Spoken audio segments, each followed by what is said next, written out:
Public safety takes center stage in Baltimore and Annapolis today. Our team is closely monitoring both hearings as leaders look for solutions to the crime crisis. First, state lawmakers address the ongoing debate that current laws let juveniles get away with crime. Then the city council talks about the massive surge in stolen cars and the state of juvenile services. Marilyn Mosby decides not to take the stand in her federal trial. We're live from the courthouse as the defense makes its closing arguments. Live from WBFF in Baltimore, this is Fox 45 News at 4.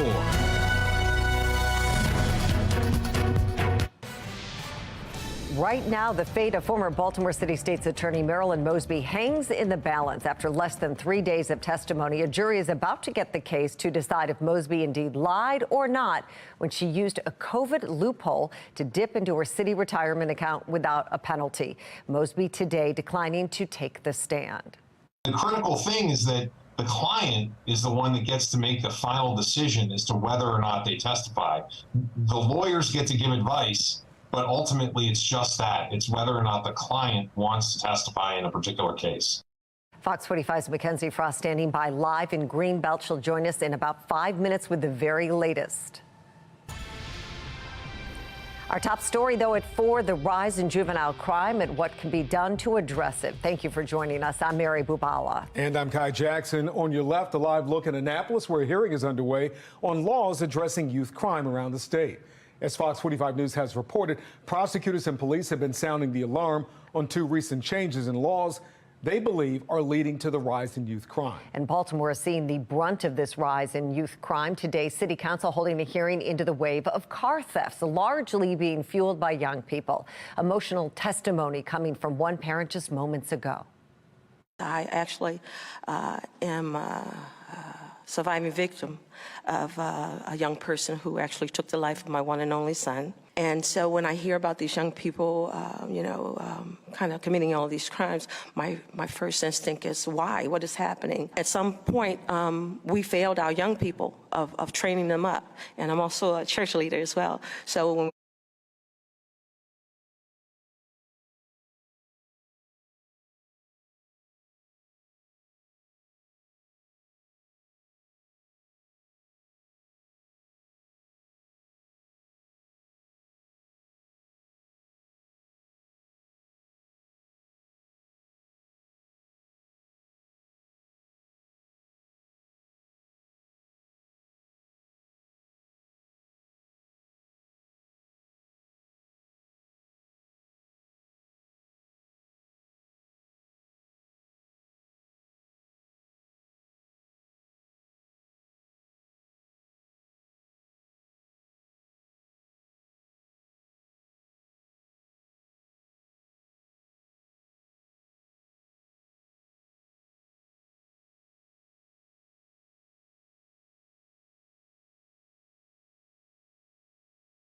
are committing very violent crimes, being arrested, and then not being fully held accountable. And today, similar calls for accountability were also echoed by city residents. Several car theft victims taking to the podium this afternoon to share their stories and express concerns. My community has been hit so hard from 2020 up until now with teenagers going crazy. And no one has done anything about them. My biggest fear is being carjacked with my children in the car. And what am I supposed to do when 6 to 8 youth surround my car? What am I supposed to do? I can't fight back. What if they shoot me? What if they hurt me? What are my children supposed to do? We need to stop this and hold these kids accountable. Now tonight, DJS admitting that changes do need to be made to their intake system. I'll have more on the changes that they're considering coming up tonight at 5. But for now, reporting live outside of City Hall, Rebecca Pryor, Fox 45 News. Mayor's Office of Neighborhood Safety and Engagement was part of today's hearing. That office runs the Safe Streets program, a cornerstone of the mayor's crime-fighting plan. Now, some Safe Streets workers are under an FBI investigation after the Bel Air Edison location was raided, and one employee is facing charges. Fox 45 News is demanding transparency about the program. We've sent several questions to the mayor asking who are the employees, what oversight is in place to ensure employees don't commit more crimes, how do the nonprofits spend the money given from City Hall. Despite the problems, the city's spending board approved $3.6 million for Safe Streets last week. Fox 45 News sent questions to Mosby asking about the money, including does Mosby plan to allocate the funds to all 10 locations? With the Bel Air Edison location inactive, is Mosby going to withhold the funding until the federal investigation is complete?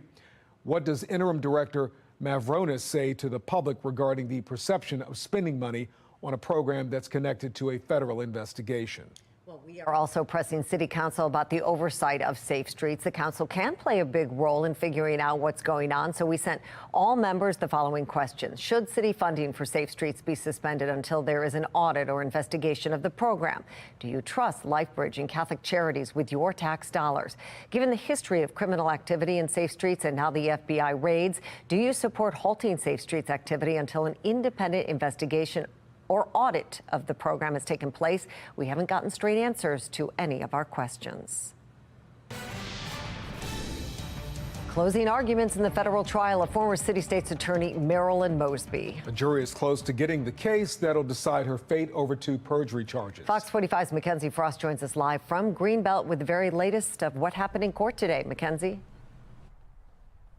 Yeah, Mary and Kai, the big question today was whether Marilyn Mosby would in fact take the stand herself and testify. After some back and forth, the decision was made that she would not testify in this case, meaning we went straight to closing arguments. And we really heard prosecutors outline their case again, arguing Marilyn Mosby, according to the prosecutors, had no plans to operate this travel business, and therefore, in their eyes, that means she did not qualify to withdraw that money from her retirement account using the CARES Act loophole that said she suffered an adverse financial consequence stemming from the pandemic. Prosecutors telling the jury to use your common sense, saying that the business itself had no clients, no business cards, no expenses, and therefore it wasn't operational. On the flip side, the defense argued Marilyn Mosby had every intention on operating this business, originally slated as a women's retreat travel business. They say that was her plan going into the pandemic, but the COVID impacting the travel industry meant those plans were shattered. Then they say that she shifted her plan to really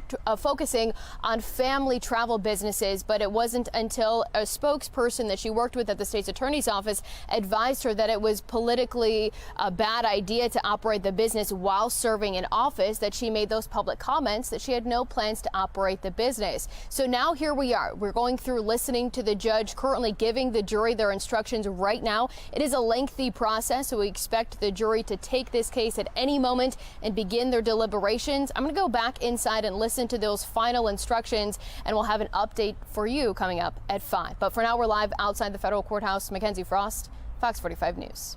Mackenzie, thank you. Stay with Fox 45 News as we track this developing story. We will have an attorney join us live at 4:30 to break down what's happening in court. Family members have identified the man shot and killed by police in Southwest Baltimore on Tuesday as Hunter Jessup.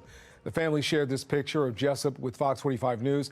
Jessup was shot after police say he pointed a gun at officers after a chase.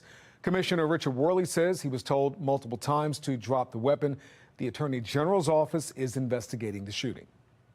You need to stay in the space designated for males or females. The problem is not trans kids at all, it's the parents. A battle is brewing over Baltimore County bathrooms, the divide over which stalls transgender students should use. And coming up next, a recap of yesterday's elections as well as the build-up to the next one. A live preview of today's presidential debate and the issues each candidate is facing. The national deficit and American credit card debt surpass $1 trillion. More on the monetary crisis ahead. And temperatures thus far making it to 63 this afternoon. This evening for the commute home, temperatures falling from the 60s back through the 50s and 40s, but dry skies. And a big warm up tomorrow could threaten records. I'm going to let you know how warm things get before a monster weekend cool down. My Weather Authority forecast.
Historic wins and surprise outcomes in the polls yesterday. In Ohio, voters added abortion protections to the state constitution and legalized recreational marijuana. The incumbents won in Kentucky and Mississippi. Both governors debated their Republican and Democratic challengers, respectively. And on the East Coast, Philadelphia residents elected their 100th and first female mayor, Democrat Sherelle Parker. And Rhode Islanders are sending their first black representative to Congress, Democrat Gabe Anu. In Virginia, Democrats retained their majority in the Senate and flipped the House of Delegates. This comes as a blow to Republican Governor Glenn Youngkin's agenda, including his proposed 15-week abortion ban.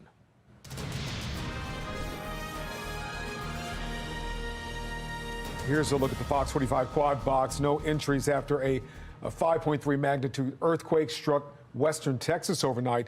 The U.S. Geological Survey says the quake had a depth of nearly 5 miles and an epicenter of about 22 miles. People in New Mexico, about 200 miles away, felt the tremble.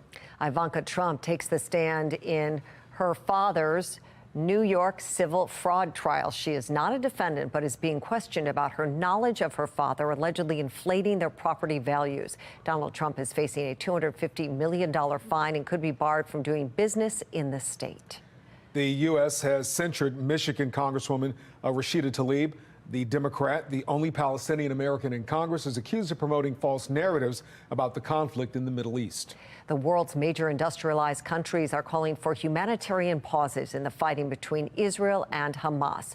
The group of 7 nations say this will allow more aid to enter Gaza, where more than 10,000 people have been killed and residents in the besieged enclave grow desperate by the day. Israel is refusing, saying that could allow Hamas to regroup.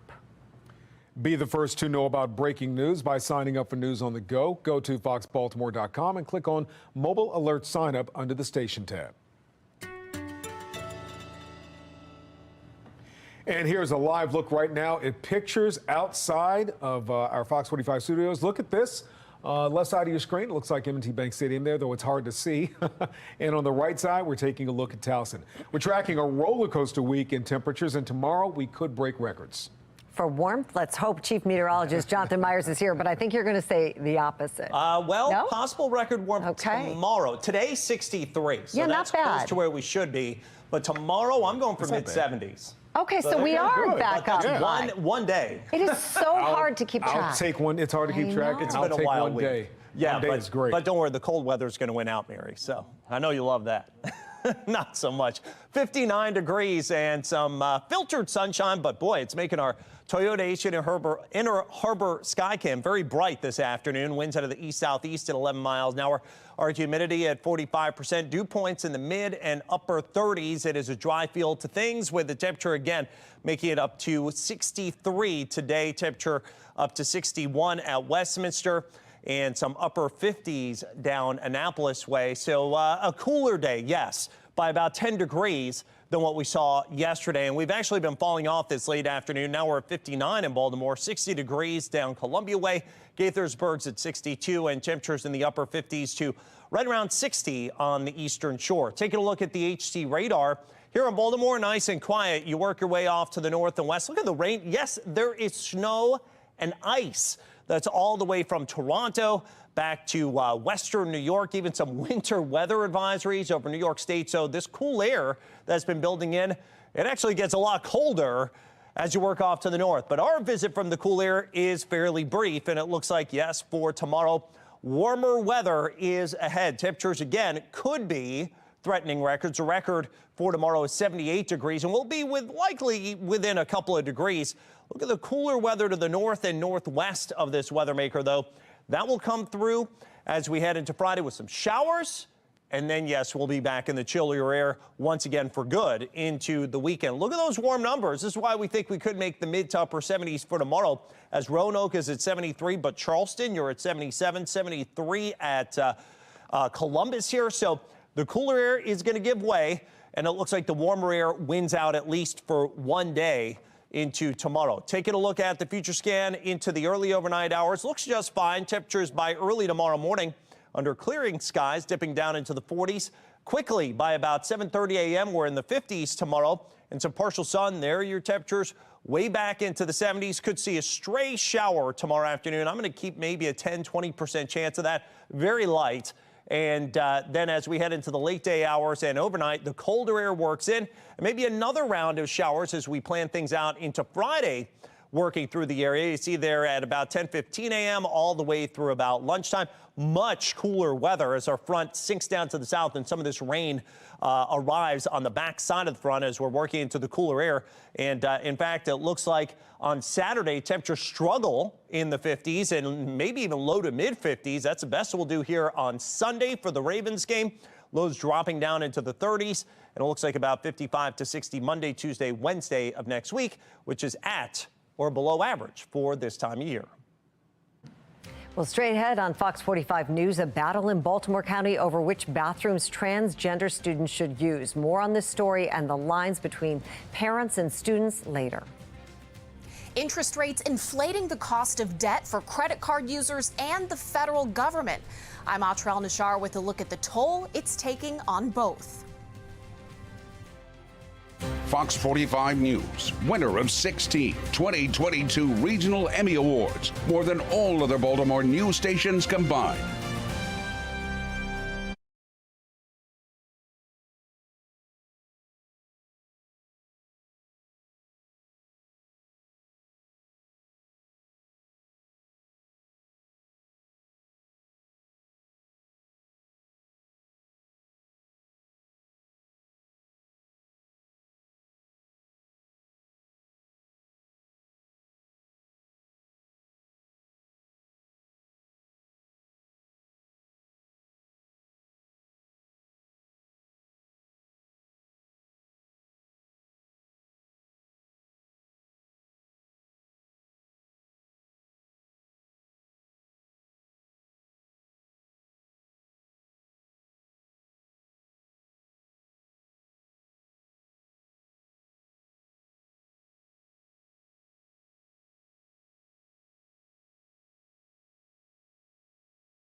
Over the past year and a half, we have seen the Federal Reserve raise interest rates 11 times in their fight to bring down inflation. National correspondent Atrel Nashar reports on how the rising cost of debt impacts both individual consumers and the federal government. Even under high inflation, consumer spending has been through the roof. To keep up, shoppers have turned to plastic. Between July and September of this year, Americans racked up $48 billion in credit card debt, bringing the national total of outstanding credit card balances to a whopping $1.08 trillion, according to the Federal Reserve Bank of New York. There's this saying about credit cards being like power tools. They can be really useful or they can be dangerous. Bankrate's Ted Rossman says the typical credit card user faces a yearly interest rate that's 5.25 points higher than it was 2 years ago. if you are financing this at an average interest rate over 20%, that's where it can really add up and be hard to break that cycle. Card delinquency rates are also up, particularly for borrowers 30 to 39 years old. The rise in the cost of debt also weighing down the U.S. Treasury, hit with a yearly interest bill on the national debt of more than $1 trillion. According to a Bloomberg analysis of Treasury data, annualized interest payments crossed the $1 trillion mark at the end of October. As of this week, the Treasury reported debt held by the public stands at $26.6 trillion. We have to put forward fiscal plans that will keep the deficit manageable. Most plans get bogged down by Washington. Democrats support more IRS funding to enforce existing tax law and bring in more revenue. Republicans oppose that and instead have called for cuts to government spending on things like clean energy tax credits. Each day that passes without a set plan to bring down the debt, the taxpayer bill, now and for generations to come, gets bigger and bigger. On Capitol Hill, I'm Atrell Nishar reporting. Well, after the break on Fox 45 News, the Randallstown NAACP on Maryland's juvenile crime crisis, the leader of their organization's call for urgency and more. And up next, a deep dive into the trial of former state's attorney Marilyn Mosby. We speak with a defense attorney about the trial and where things go from here. Coming up, a battle brewing over Baltimore County school bathrooms, the divide between parents and students over which stalls transgender students should use. That's ahead.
Breaking right now, there's a large police presence in East Baltimore. This is the scene at what's known as the Urban Shopping Center.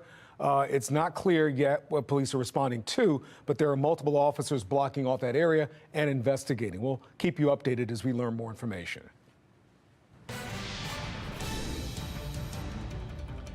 After less than 3 days of testimony, the fate of former City State's Attorney Marilyn Mosby will soon be in the hands of a jury. That's right. This is video of her arriving to court in Greenbelt, where she decided not to take the stand today in her federal perjury trial. Let's bring in attorney Kurt Nachman, not associated with the case right now, but he's been following it closely. Kurt, thank you for joining us. First question, are you surprised Ms. Mosby didn't take the stand? And two, if convicted, does she automatically lose her license to practice law? So initially, as to whether or not she's going to take the stand, I certainly think that that's a decision that's made between her and her attorneys. Ultimately, the choice falls on her. There are a large number of reasons why you wouldn't want to take the stand. I think the prosecution outlined some of those reasons pretty clearly today, such as diving into potential tax issues that were uncharged, diving into expenses that she wrote off that was reimbursed to her from Baltimore City during her employ as a state's attorney. All of those things would have been credibility issues that maybe they didn't really need to get into, and if she didn't take the stand, the government wouldn't have been able to bring that up.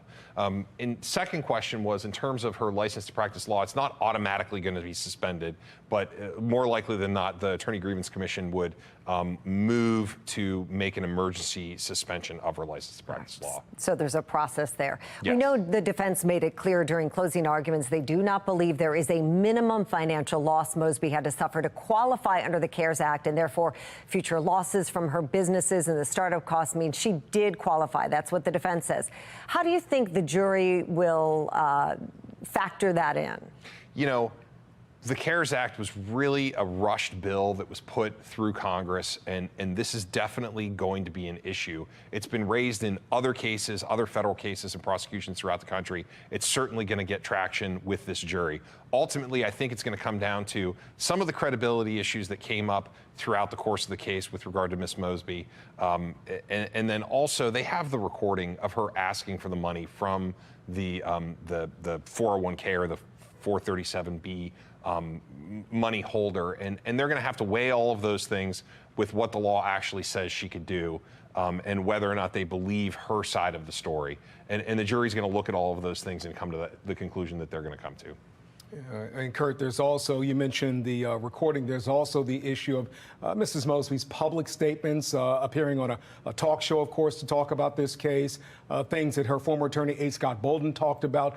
How do you think those issues might weigh on the minds of jury? Obviously, we can't poll them, but what is your guess as an attorney yourself who's spoken in front of juries? Yeah, I think that anything that's going to impact the defendant's credibility and how it comes out in front of the jury is going to impact the ultimate decision and how they come down in this case, because ultimately this is a case of a public individual who is held to a higher standard than the general public, whether they want to be or not, and whether or not those issues came out in front of the jury certainly could weigh heavily on their decision making and whether or not they believe her side of the story.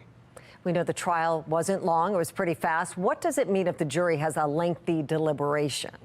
Any amount of time that is longer than, say, a day is going to be something that is definitely going to go into the favor of Ms. Mosby. If the jury deliberation stretches any length of time beyond tomorrow, I would say, in my experience, you usually say a day of deliberation for a day of trial testimony. So if we go any longer than tomorrow, though, for the simplicity of this case, I would say that's a win for the defense. Interesting. All right. Attorney Kurt Nachman. Kurt, thank you as always. We appreciate your presence here today. Thanks for having me. We'll stay with Fox 45 News for continuing coverage. Fox 45's Mackenzie Frost is standing by live in Greenbelt in Prince George's County. She'll join us at 5 o'clock with the latest developments on the case.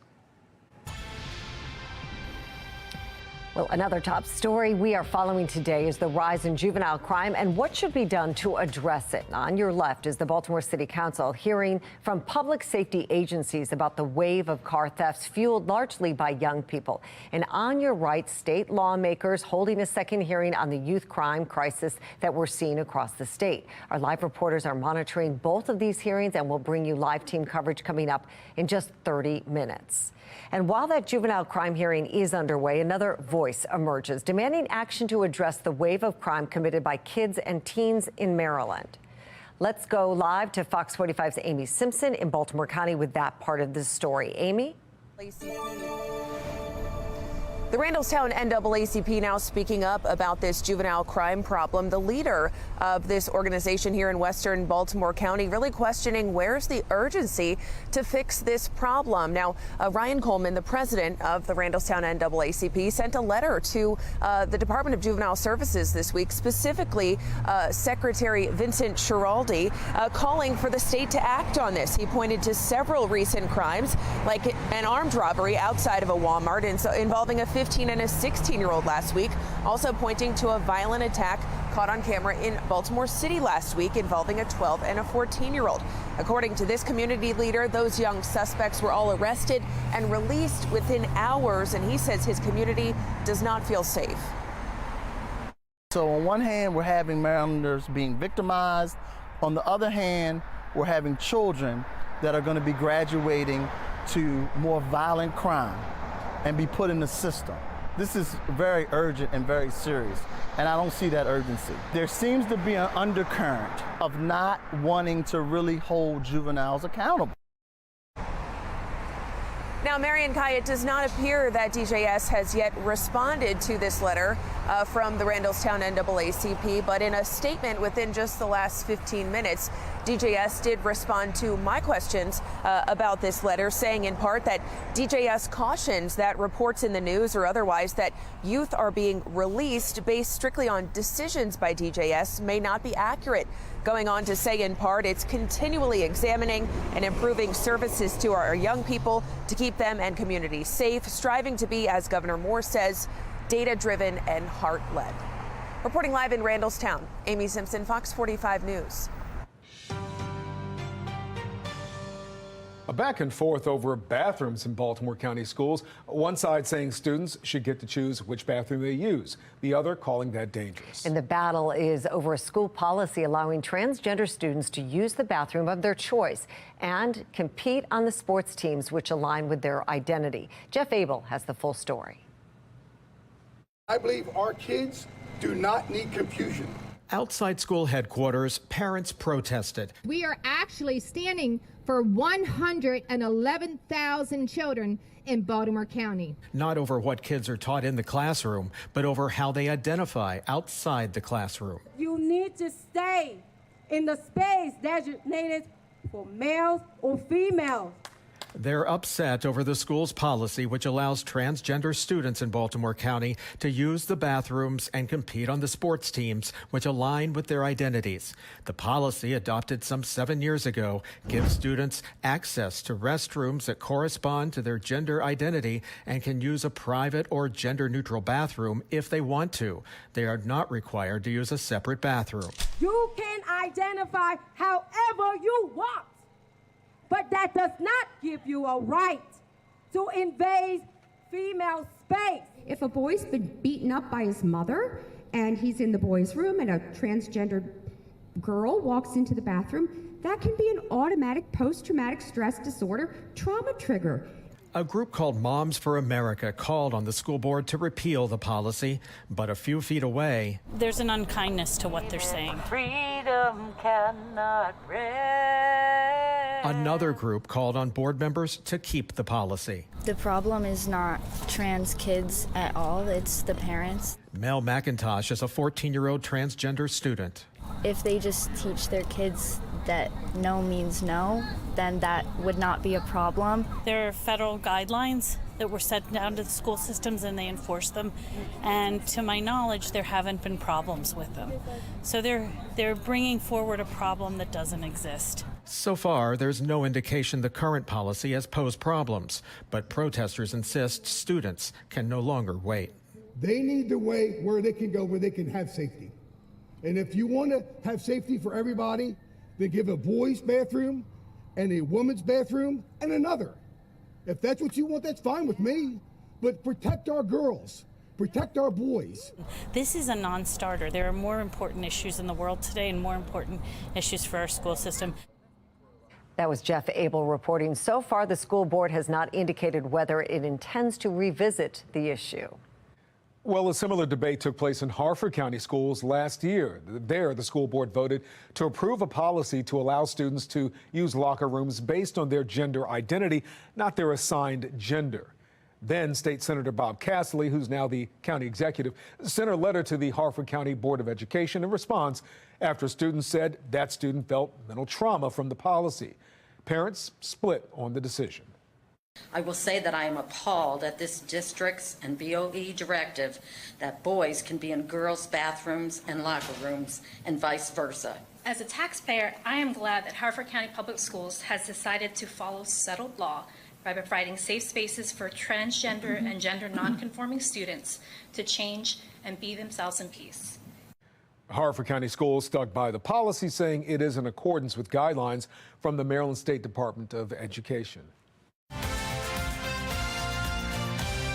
Over the past few years, Project Baltimore has reported on incidents within Baltimore City schools that raise concern about the school system. Now, newly released internal investigations show employees accused of grade changing and educators physically abusing children have been substantiated by the school system. Tonight on Fox 45 News at 10, Project Baltimore takes you through what we've uncovered about city schools and some of the issues going on behind closed doors. Up next on Fox 45 News, the Smithsonian's National Zoo's pandas are packing up. No. More on their departure and the future of the zoo ahead. And scammers use open enrollment season for their benefit. Ways that you can identify and avoid scams. And after a chillier day today, warmer weather is ahead. Take a look at those 70s that are down to our south and west. I'll let you know when they get here and how long they last in my Weather Authority forecast.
This just in, the fate of Marilyn Mosby is officially in the hands of a jury in Greenbelt.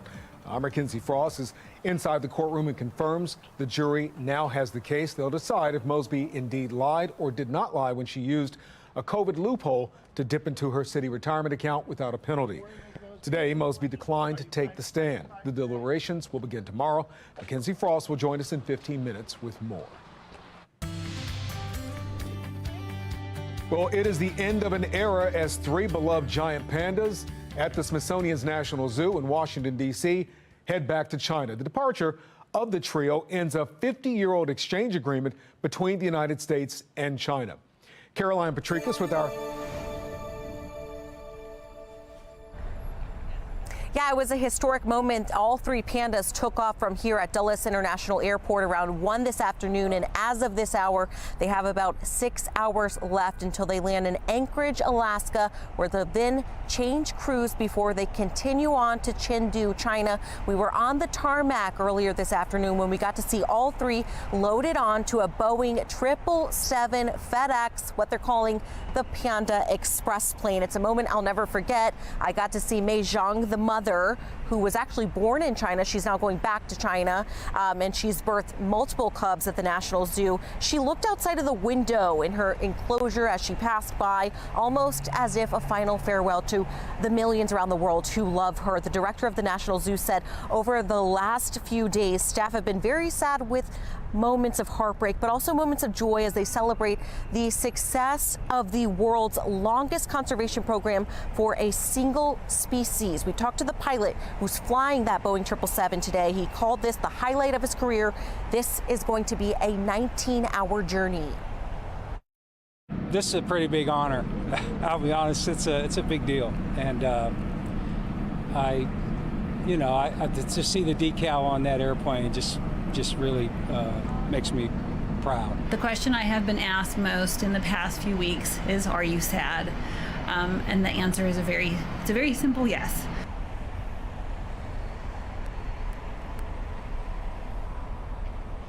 The director of the National Zoo said that, of course, she's an optimist. She hopes one day that we're back here at Dulles International Airport as we welcome giant pandas back to the National Zoo. But for now, we are pandaless. Live here at Dulles International Airport, Caroline Patricus, 7 News. And a cool day to bid those pandas adieu. We've got temperatures at 59 degrees here in Towson, mostly cloudy skies, some high clouds overhead, winds out of the east-southeast at about 11. Our humidity is at 45%. Dew point is pretty dry at 38 degrees, so no rain threats on the way. Temperatures all across the board are a lot cooler than they were yesterday at the same time. 50s, low to mid 60s, had a high as far as my checking thus far of 63 degrees. We are 14 degrees colder than yesterday at the same time when we had 73 for a high temperature. 13 degrees down at Cockeysville, 14 degrees cooler at Westminster, and 11 degrees cooler down Stevensville way. HD radar showing our latest weather maker off to the north. There's actually a warm front here, which actually is going to be leading in warmer air for us. On the other side of it, on the cooler side, is where there's the transition zone with rain and some sleet, snow. Yes, sleet and snow up in western New York, southern Canada, even some winter weather advisories up that way. Warmer weather, though, is on the doorstep, and here it comes, at least for tomorrow, one day, maybe even near record warm temperatures, and then up to our north and our northwest. The cooler air waits in the wings, and it looks like we'll get back into that for the end of the week. Till then, look at those temperatures in the upper 70s, low to mid 80s, all across the deep south. Here it comes. Say goodbye to the cooler air for tomorrow as a system approaches from the north and west, and it looks like could see some showers coming our way into Friday as the system kind of puts on the brakes a little bit as it shunts the warmer air south and east. We could get some rain by then. So taking a look at the future scan overnight tonight into early tomorrow morning, temperatures falling quickly through the 50s and likely back down into the 40s to near 50 by early tomorrow morning. May get a temperature bounce a bit late night tonight into early tomorrow as the warmer air moves in. There are your temperatures in the mid 70s, maybe upper 70s. Could see a stray shower or sprinkle tomorrow afternoon as the kids are getting off of school as that front comes on through, and maybe late day temperatures do begin to fall. And then overnight tomorrow night, I should say, into early Friday, still hanging on to some clouds. And by Friday morning, the cooler air is in, and there are those showers I was talking about on and off through the day. Not such a pretty day, I think, on Friday, kind of damp and cool with high temperatures likely about 55 to 60 at best. So we go to 76 for tomorrow. The record standing for the day is 78 from back in 1994. So we're going to be close. Some scattered showers on Friday, 58. And then on Veterans Day, 58. Sunshine returns. Much better looking day, 56 for the Ravens game on Sunday, and mid to upper 50s to near 60 as we head into early next week. And by the way, the Ravens game on Sunday is right here on Fox. Open enrollment is now underway for healthcare plans, and while options can be confusing, there are reports of misleading and even fraudulent claims. This morning, we spoke with Angie Barnett with the Better Business Bureau on some of the scams that are out there and how to find them. They are receiving phone calls, and individuals are saying they represent your health care. Right. They want to get some personal information to assist you in making better choices or going through this open enrollment period. And they're getting all of your personal information? Exactly, and that's really what they're after. One person reported, they said, you know, we're following up, you reached out to us, and the person said, no, I really didn't. So it's unsolicited calls. Well, other red flags that may indicate a scam are offers for free gifts and demands for personal information like your Social Security number. Don't give that info out. Now, we've just learned that the fate of former State's Attorney Marilyn Mosby is in the hands of a jury. We'll have a live report from Greenbelt in minutes. A shortage right now of the newest RSV therapy. I'm Liz Bonus. What we all need to know about saving little lives from this virus just ahead.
A recent alert, a health alert from the CDC says shots of a new treatment against RSV may have to be rationed.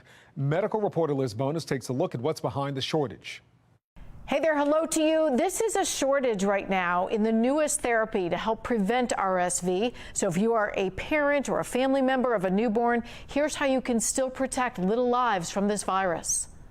In this first year, you have all the babies that were born within the last year needing it now. That's what's likely behind the shortage of this RSV baby antibody therapy.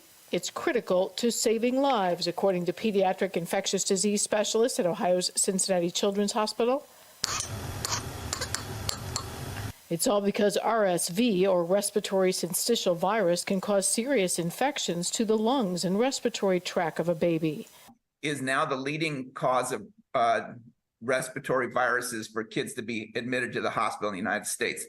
The shot, called Nursivimab, provides a targeted treatment just to protect a baby from RSV for the viral season. Now the CDC is suggesting it only be given to babies most at risk. So if it's not available for your child, here's what you need to know if you still want to protect a little one. First, if you're pregnant, there's a vaccine moms can get, which passes the same antibody in the treatment shot from mother to child. It does the same kind of thing. So by her being vaccinated, she's doing basically the same thing as the Nursivimab would be doing. Second, if you are 60 or older and expect to be around a newborn, you can also get the RSV vaccine. It provides what's called cocooning. That's when you protect a baby from a virus by preventing the virus as much as possible in those caring for them. Finally, don't be afraid to ask people to stay away from your baby if they have cold-like symptoms. This, too, lowers the odds they will be past any virus, including RSV, from which they have no immunity. No word on how soon this shortage may be overcome. I'm medical reporter Liz Bonus. Back to you. This is video just into Fox 45. You're looking at Marilyn Mosby leaving the court in Greenbelt after the jury received the case. Deliberations will begin tomorrow. Mackenzie Frost is standing by live. She'll join us after the break with the very latest.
Live from WBFF TV in Baltimore, this is breaking news.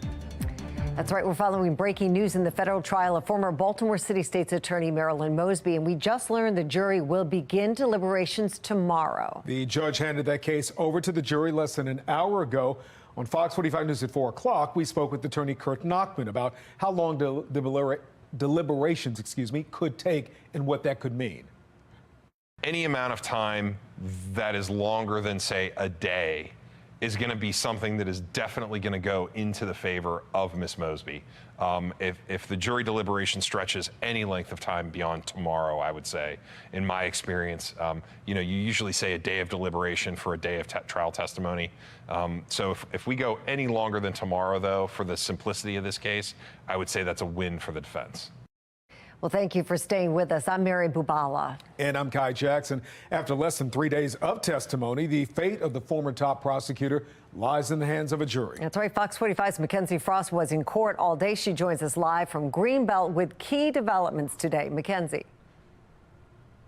Yeah, Mary and Kai, just moments ago, we watched Marilyn Mosby walk out of this courtroom and from this courthouse today after a full day of closing arguments from both sides. And before she arrived this morning, the big question was whether she would decide to take the stand and testify for herself. Ultimately, the decision was made that she would not take the stand. So we jumped right into closing arguments. And really, we heard the prosecutors urge the jury, in their words, to use their common sense. Prosecutors argue based on the evidence that they have presented. They believe that shows that Marilyn Mosby's businesses were in fact not operational, and therefore she did not qualify to withdraw the money from her retirement account using a CARES Act provision, citing financial hardship. On the flip side of that, the defense argued that Marilyn Mosby had every intention on launching a women's retreat travel business, but the pandemic devastated those plans. That's when, according to the defense, Mosby shifted her plans to operating a family travel business. But again,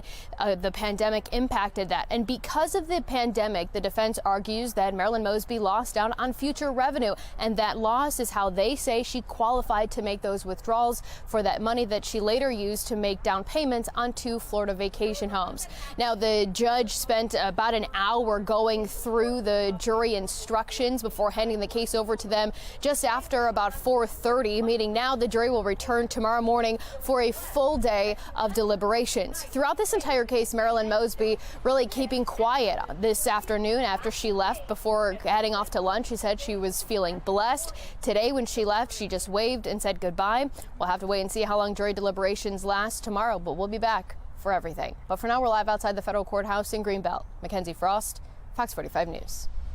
Thank you, Mackenzie. Fox 45 News will be in Greenbelt for deliberations, as Mackenzie mentioned. Be sure to download the Fox 45 News app and turn on notifications to get breaking news even when we aren't on the air. Well, right now, state lawmakers are holding a hearing in Annapolis to address the juvenile crime crisis playing out across the state. This in response to calls from prosecutors, police, and parents saying current laws need to be revised.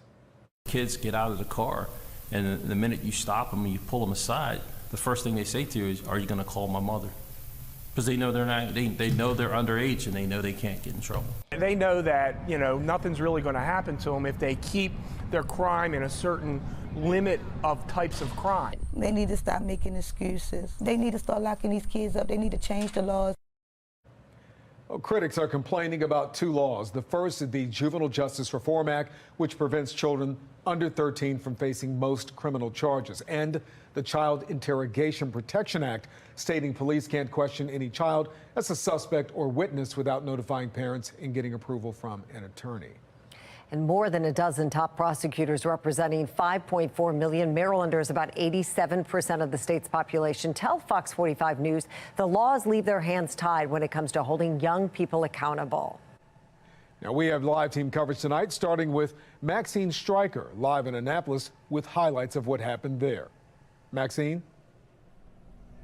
Well, Kai, Nick Maroney with Maryland's Juvenile Justice Monitoring Unit. He just finished up his testimony, and he heard some tough words from some of the delegates, including Delegate Grammer, who said despite all of the programs that DJS has to offer, he thinks the department is still failing in many ways to de-escalate some of this youth conduct, as we're seeing so many repeat offenders across the state. Now, before him, Clyde Boatwright, president of the Maryland Fraternal Order of Police, testified virtually, telling the committee that juveniles are not facing any consequences under the Juvenile Justice Reform Act, saying the lack of accountability seems to be emboldening young people. Now, he was questioned whether or not kids really do know what they can get away with under the law, something we have heard from prosecutors, to which Boatwright said kids frequently say they know they'll be returned to their parents and not taken to jail. Delegate Grammer says he has seen and heard that as well. We've seen examples of prosecutors dropping not only juvenile crimes, dropping charges on juvenile crimes, but dropping charges not prosecuting violent crimes. Am I off base there? Because it seems that that is a major contributor to, frankly, why we don't see a lot of these legitimate crimes come to the system. So I don't think it's a thing of dropping the charges. It's what happens from the incident to the person going before a judge or a master. That's where we're seeing the problem. Once a person is taken into custody, a young person is taken into custody, and they go through that assessment with the Department of Juvenile Services, if they are released back to the community on electronic monitoring, they're now able to, if they choose to cut off the ankle bracelet or they just choose to not abide by the rules, they're now able to reoffend. And that's what we're seeing. The same young people are being released back to the community. Well, members of the Juvenile Justice Reform Council are testifying now. That council put in place by former Governor Larry Hogan. They have about 12 minutes to give their opening statements to this committee before they are questioned by the delegates. The last hearing they had in September took about 5 hours, so we are expecting this to go on a little longer here tonight in Annapolis, and we'll have a full recap tonight at 10 o'clock on Fox 45. Reporting live in Annapolis, Maxine Stryker, Fox 45 News. Thank you, Maxine. From the city to the county, we continue to hear from prosecutors and community leaders who are urging state leaders to take action on juvenile crime in Maryland. Fox 45's Amy Simpson is live in Randallstown in Baltimore County as another voice emerges in the fight for public safety. Amy? Yes, from stolen cars to armed robberies, a community leader here in Randallstown is questioning where's the urgency to fix this. Ryan Coleman has reached a breaking point. Enough is enough. The president of the Randallstown NAACP says his community does not feel safe, continuing to be victimized by kids and teens committing crimes. They don't understand why it hasn't been addressed. They don't understand what's taking so long. Frustrated that young offenders, even when they are caught, are often released back into society with barely a slap on the wrist. There seems to be an undercurrent of not wanting to really hold juveniles accountable. Now he's asking, where's the urgency to fix this before things get worse? So on one hand, we're having Marylanders being victimized. On the other hand, we're having children that are going to be graduating to more violent crime and be put in the system. This is very urgent and very serious, and I don't see that urgency. Coleman sending this letter to Maryland's Department of Juvenile Services this week, calling on the agency to act, pointing to recent crimes in the region involving kids and teens. Like last week's incident in Northeast Baltimore County, a 15 and 16-year-old armed with a gun, robbing someone outside of a Walmart. Coleman's letter claims the suspects were released to their parents hours later. The letter also pointing to last week's violent attack caught on camera in Baltimore City. A 12 and 14-year-old violently assaulted a woman on her way home. The teens arrested and, according to the victim, released within hours. We really need DJS to, number one, help these children and make sure that the public is safe. And they're doing neither. The actions of DJS do not rehabilitate black children and, in fact, unleashes them on the black community. This community leader wrote in part, "My community is tired of policymakers not listening, invoking equality to explain their actions while reinforcing the status quo." Coleman calling on DJS Secretary Vincent Schiraldi to help these at-risk kids, but also help the public feel safe again in their own neighborhoods. We hope to hear back from him, but more than hearing back from him, we want something to be done. And Mary Kai, just within the last hour, a DJS spokesperson telling me in an emailed statement, cautioning that reports of juveniles being released solely based on decisions made by the agency may be inaccurate, going on to say that DJS is always re-examining its policies on how to keep young people and communities safe. Their full statement is up on foxbaltimore.com. We're live in Randallstown. Amy Simpson, Fox 45 News. Today, Baltimore City Council members met to discuss the car theft crisis happening in the city. That's right. Fox 45's Rebecca Pryor has the latest details coming out of that hearing. Rebecca? Yeah, with well over 9,000 car thefts so far this year, that averages out to about one car theft every hour in Baltimore City. It is an alarming rise in crime that City Council is calling unacceptable. Now, when digging deeper into the data, city leaders were especially interested in the number of young people stealing cars. According to BPD, juveniles make up 38% of auto theft arrests, many of them arrested multiple times for the same crime. Now, after those arrests are made, the cases are then handed off to the Department of Juvenile Services. DJS revealing this afternoon they only refer 67% of those arrests to the city state's attorney's office. The rest are released, and of that 67%, just 5% are then sentenced to time in a DJS facility. 32% receive probation, 26% are currently postponed or pending, and 37% have been withdrawn or dismissed by the city state's attorney's office, meaning most juvenile offenders are facing little to no consequences for car thefts. City Council was critical of those numbers today, arguing without consequences, change isn't possible. Baltimore City, we are failing our young people.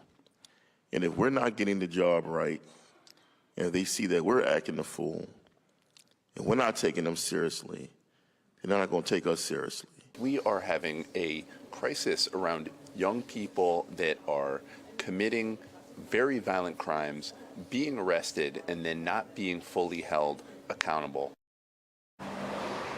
And similar calls for accountability were also echoed by city residents. Several car theft victims taking to the podium this afternoon to share their stories and express concerns.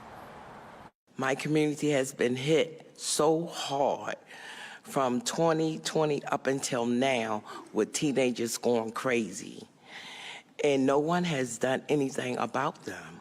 My biggest fear is being carjacked with my children in the car. And what am I supposed to do when 6 to 8 youth surround my car? What am I supposed to do? I can't fight back. What if they shoot me? What if they hurt me? What are my children supposed to do? We need to stop this and hold these kids accountable. Now tonight, DJS did admit that changes need to be made to their current intake system. Right now, DJS intake officers, they're assessing these cases from home and over the phone. So to assure police recommendations are properly being taken into account, DJS says that they do plan on requiring staff to start assessing these cases in person. However, it still remains unclear when exactly that new policy will be put into place. Reporting live from outside of City Hall, Rebecca Pryor, Fox 45 News. Thank you, Rebecca. And we'd like to hear from you as well. Should Maryland lawmakers pass mandatory minimum sentences for all car thefts? You can vote right now at foxbaltimore.com/vote. The Mayor's Office of Neighborhood Safety and Engagement was part of today's hearing at City Hall. That office runs the Safe Streets program, a cornerstone of the mayor's crime-fighting plan. Now, that program is facing questions after several FBI raids last month. The Bel Air Edison location was raided, and one employee is now facing charges. Fox 45 News demanding transparency about the Safe Streets program. We have sent several questions to the mayor and his administration asking, who are the employees? What oversight is in place to ensure employees don't commit more crimes? How do the nonprofits spend the money given from City Hall? Despite the problems, the city spending board approved $3.6 million for Safe Streets just last week. Fox 45 News sent questions to Mosby asking about that money, including, does Mosby plan to allocate the funds to all 10 locations? With the Bel Air Edison location inactive, is Mosby going to withhold the funding until the federal investigation is complete? What does interim director Mavronis say to the public regarding the perception of spending money on a program that's connected to a federal investigation? We are also pressing city council members about the oversight of Safe Streets. The council can play a role in figuring out what's going on, and we sent all members the following questions. Should city funding for Safe Streets be suspended until there's an audit or investigation of the program? Do you trust LifeBridge and Catholic Charities with your tax dollars? Given the history of criminal activity in Safe Streets and the FBI raid, do you support halting Safe Streets activity until an independent investigation or audit of the program takes place? So far, we haven't received answers to any of these questions. Still ahead, as the State Judiciary Committee continues to debate juvenile crime, we analyze the hearing and what it will take to see change. A closer look at the group behind the attack on Israel and how leaders of Hamas may want a permanent war. Reaction from Washington coming up. And things looking good for the trip home or anything that you're going to be doing outside. Maybe a run this evening. Of course, make sure you got your reflective wear on because it's going to be dark, but it won't be too cool. Temperatures falling from the 50s into the 40s, but you want to see warm. Oh, that's coming by tomorrow. I'm going to let you know how close we get to records in my Weather Authority forecast.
While many are calling for a ceasefire in the Middle East, are Hamas leaders determined to make a permanent war? And are they sitting on billions of dollars while the world continues to send more aid? Sinclair's chief political correspondent Scott Thuman has some new information.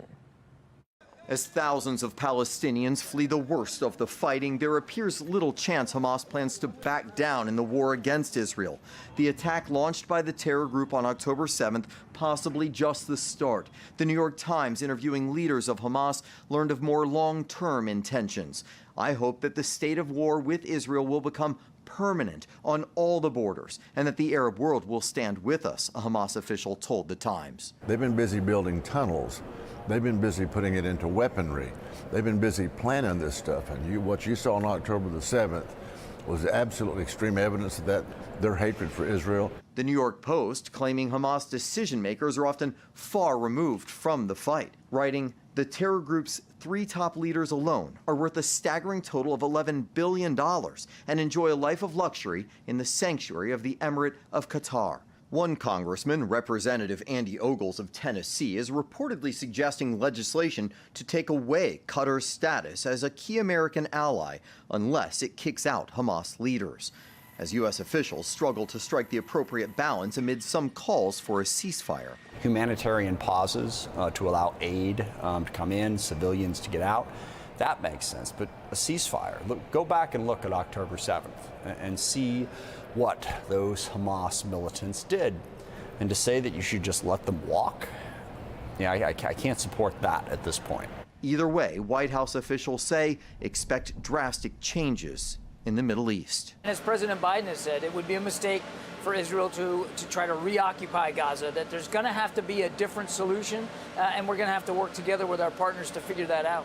The Times also reporting that leaders from Saudi Arabia, Egypt, and Jordan all asking the U.S. to help negotiate a ceasefire to avoid destabilizing their countries. In Washington, I'm Scott Thuman. Well, yesterday made it up to 73. Today it was only 63. At least that's what I've been able to figure out here. High temperature wise, officially that will come in about the next 10-15 minutes, and we'll get you that. But 56 degrees now, mostly cloudy skies, winds out of the east-northeast at 6, or actually east-southeast, I should say, at 6 miles an hour, and our humidity 49%. Toyota East Inner Harbor Skycam showing a beautiful sunset underway with a 56 in Baltimore. Yesterday, we were a lot warmer than this at the same time of day. 54 up at Cockeysville, 53 at Bel Air. And temperatures all running anywhere between about 10 to 15 degrees cooler than just 24 hours ago. In fact, there is a warm front that's planted off to our north and east, right along like so, just kind of in here, south and west of this band of rain and even snow and ice. Guess what? There's even a winter weather advisory in portions of New England and New York. That's on the cooler side of the boundary. On the warmer side, where we're going to be, high temperatures tomorrow could threaten record highs. There's that warm front I was talking about, almost kind of slung overhead and kind of moving through Maryland right now. The cooler weather on the north side and also back to the west. You see this also a little kind of scattered band of showers on the back side of this thing. Minneapolis down to about Denver. We could get into some of that with the cooler temperatures in place by Friday. But for tomorrow, no more 50s and 60s. Look down here. Total change in seasons. Memphis all the way back to Atlanta, New Orleans and Dallas, 70s, 80s. You may be able to get away with short sleeves tomorrow as that cooler air makes the push eastbound by tomorrow. There's that warm air, probably, again, mid-70s. And then the cooler air starts sinking back in on Friday, and some moisture could be kind of traveling up the rear side of that front as it's sitting down to our south and east. So we could be seeing some showers as well to wrap up the week. So not a pretty Friday, I'd say. So overnight into early tomorrow morning, temperatures kind of put on the brakes in the mid-40s to right around 50. By tomorrow afternoon, look at those temperatures in the 70s. There's that little band of stray showers, maybe sprinkles coming through with the front itself Thursday afternoon. And then Thursday night, still some patchy clouds, but the clouds will thicken up once again. And there's that band of moisture that heads through, I think, during the day on Friday, on and off, especially south and east of Baltimore. That's where showers will be heaviest and most persistent. But again, Friday could be a little bit of a wetter day and a cooler day for sure. 76 for tomorrow, the record 78 in 1994. Saturday's Veterans Day, 58, and kind of blustery, cool 56 for the Ravens game Sunday. Stays in the 50s to near 60 early next week. Jonathan, thank you. Still ahead tonight, Maryland lawmakers meet to talk about the juvenile crime crisis in an hours-long hearing that continues right now at this hour. We speak with an expert on what legislative changes are up for debate.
We are learning more about what Ivanka Trump has said on the stand today in her father's civil fraud trial, although cameras are not allowed in the courtroom.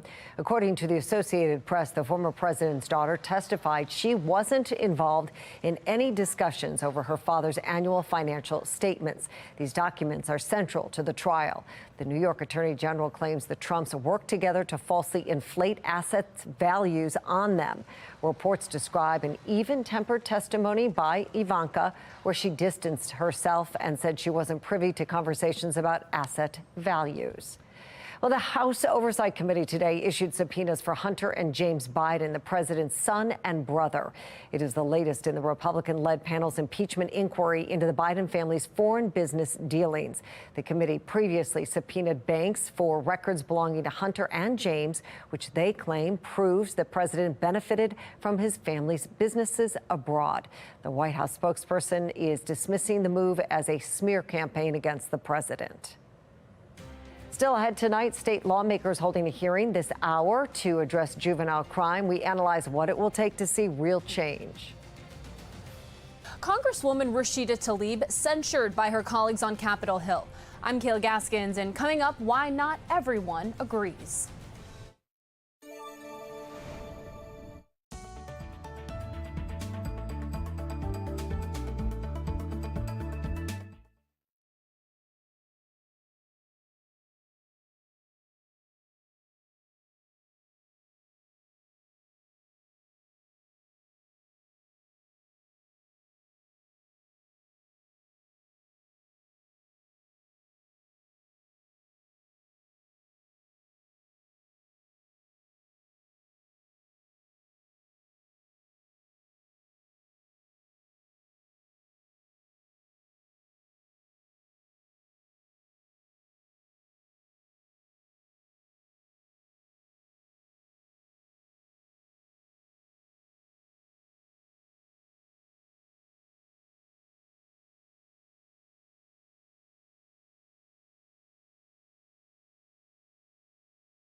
Right now, state leaders are holding a second hearing into the current juvenile justice laws. For months, we have heard from prosecutors, police, and parents saying the laws need to change. Joining us live to weigh in tonight is spokesperson for the group Peace, Eurypsy Morgan. Okay, we're having a little bit of difficulty connecting with Eurypsy, so we'll get back to her in a moment. Where should we go from here? Okay. Well, we want to hear from you. Do you believe the Maryland General Assembly should pass mandatory minimum sentences for all car thefts during the upcoming session? You can vote right now at foxbaltimore.com/vote. House Speaker Adrian Jones and Senate President Bill Ferguson are two of the most powerful lawmakers in Annapolis. If you'd like to contact them about public safety legislation, their phone numbers and email addresses are on your screen. New information, family members have identified the man shot and killed by police in Southwest Baltimore on Tuesday afternoon as Hunter Jessup. The family sharing this picture of Jessup with FOX45 News. Jessup was shot after police say he pointed a gun at officers after a chase. Commissioner Richard Worley says he was told multiple times to drop the weapon. The Attorney General's office is investigating the shooting. Over several years, Project Baltimore has reported on incidents within the Baltimore City school system that raises concerns about the school system. Newly released internal investigations show employees accused of grade changing and educators physically abusing children who have been substantiated by the school system. Tonight on Fox 45 at 10, Project Baltimore takes you through what they've uncovered about city schools and some of the issues going on behind closed doors. Well, state leaders are holding a second hearing into the current juvenile justice laws. For months, we have heard from prosecutors, police, and parents saying the laws need to change. We're going to go back to the spokesperson for the group Peace, Eurydice Morgan. Sorry about not connecting with you just a few minutes ago, but we're glad that you're here. We know this is the second meeting to address the issue. What do you think will come from this? Listen, I hope something comes of this. I can tell you that hearing was incredibly powerful. There were a lot of testimony, particularly from one woman who talked about her neighbor who happens to live right around the corner from Zeke Cohen, Councilman Zeke Cohen. And she spoke about her neighbor's vehicle, a GMC Denali. Like, we're not talking about a Kia or whatever the typical car is that's been stolen. It's a massive vehicle with OnStar that was stolen in a matter of seconds. She gave a very powerful testimony, and if that doesn't sway people, legislators, to say, listen, we've got to do something, then I don't know what will. Ms. Morgan, you know, we spoke with you yesterday, and we've been speaking with you a number of times about issues, particularly the Juvenile Justice Reform Act and the Child Interrogation Act. People across the state have complained about those. That includes most of the prosecutors in Maryland. Why do you think the state legislature hasn't done something about it, which would obviously include convening a special session to do that? That's a great question, and I would love to know the answer to that. You know, some of the testimony that we heard today was from a woman who, again, was talking about the fear that she had of being carjacked with her children in her vehicle. You know, and as a mom of two young children, I have the same fear as well. How that is not compelling to legislators in Annapolis to actually do something to repeal some of these bills that allow young people who are repeating these behaviors to continue to do so without any real punishment is beyond me. We know we are in crisis mode at this point, but we don't have a special session yet. The actual session begins quite soon. Do you think that they would call a special session in this crisis situation or no? Listen, you know, the legislature has called special sessions before for things like lottery, for slot machines. They've called special sessions for that. Why they wouldn't do it for the safety of residents and even the safety of children, I can't understand. So after all of these hearings and after all of this time, I think if anything, the people should be really focused on whether or not they're actually going to come to the table in January when the session starts with real answers. And if not, then maybe there should be consequences. And until that happens, Ms. Morgan, do you believe there's anything local leaders could do, even the public, to either push lawmakers to act or do something on their own to help make Maryland safer? And for instance, because you're talking about the group Peace, obviously, who you represent, the streets of Baltimore safer. Anything that think residents and people here could do now that might make a difference?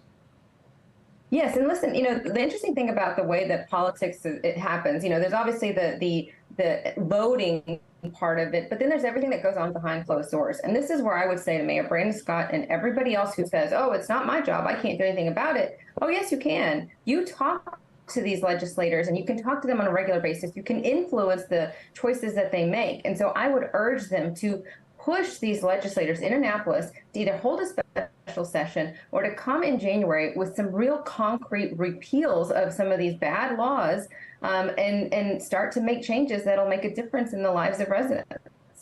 All right, you Ripsy Morgan, glad we got connected with you. Thank you so much for your insight on this. We appreciate it.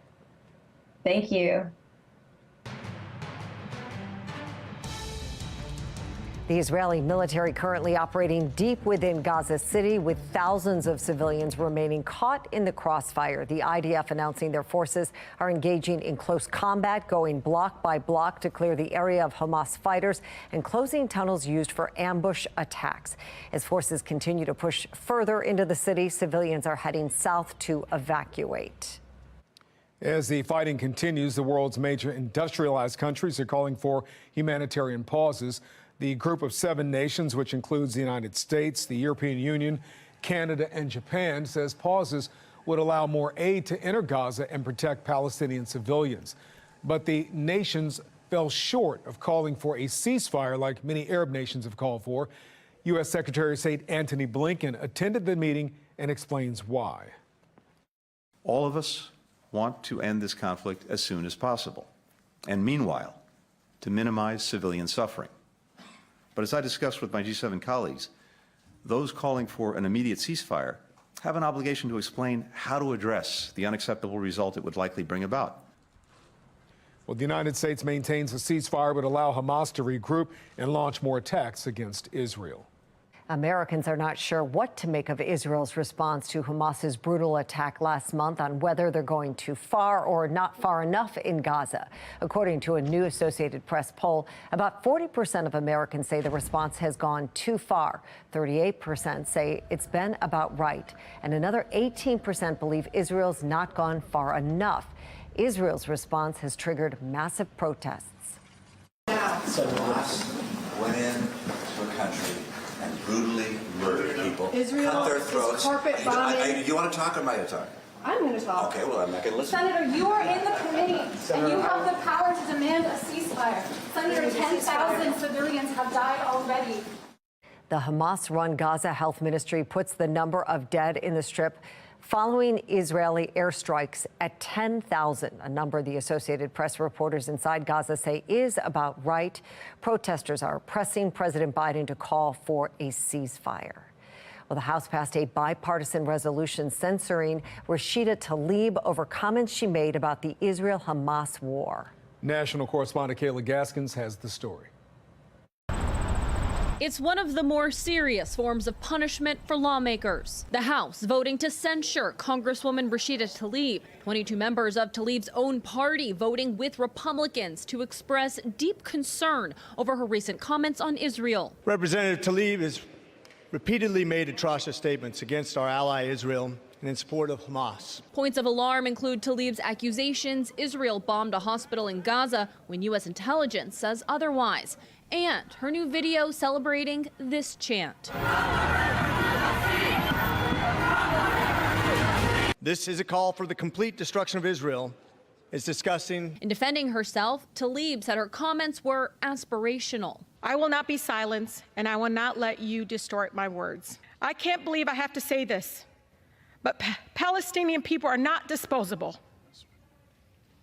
Those opposed to the censure argue Tlaib's comments are within her constitutional rights. The freedom to speak includes the freedom to disagree. However, First Amendment rights are not limitless.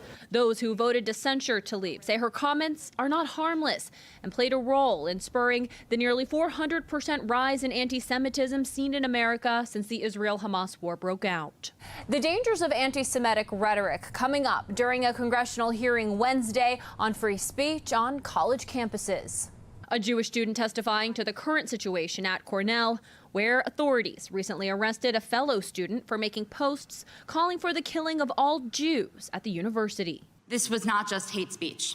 It was a call to action and an immediate threat. While these Jewish students testified, they were repeatedly interrupted by anti-Israel demonstrators. Free Palestine! Anti-Zionism is not anti-Semitism! Committee will be in war. As authorities work to crack down on anti-Semitism, Free speech advocates are fighting to ensure it doesn't come at the cost of constitutional freedoms. In Washington, I'm Kayla Gaskins. Fox 45 News is partnering with Magen David Adom for Sinclair Cares Humanitarian Relief for Israel. That organization is a Red Cross affiliate providing emergency medical aid for all people in Israel. To help, you can scan the QR code on your screen or go to sinclaircares.com. Well, after a cool day today and high temperatures only in the low to mid 60s, I say only, it's actually still about 3 degrees above average. It looks like tomorrow we're back on the rise again, but today, about 10 degrees colder than the 73 that we had yesterday. The seasonal swing continues. Now for tomorrow, the standing record is 78 degrees. Actually, that should say, that's correct. It should say Wednesday record. No, actually, I'm losing track of my days. That should say Thursday's record. 78 degrees for record high. 76 is our forecasted high for tomorrow. So we're going to be 2 degrees off of record high temperatures for tomorrow. And then the big cool down with some showers arrives. I'm going to let you know when that gets here and how long it lasts coming up in my Weather Authority forecast. Well, the state of the economy may impact your holiday plans. How you can save big on Thanksgiving. Tapping into retirement funds. I'm Dee Dee Gatton in Washington. I break down a new report showing a growing number of people with a 401k are initiating withdrawals, why, and your options before you do.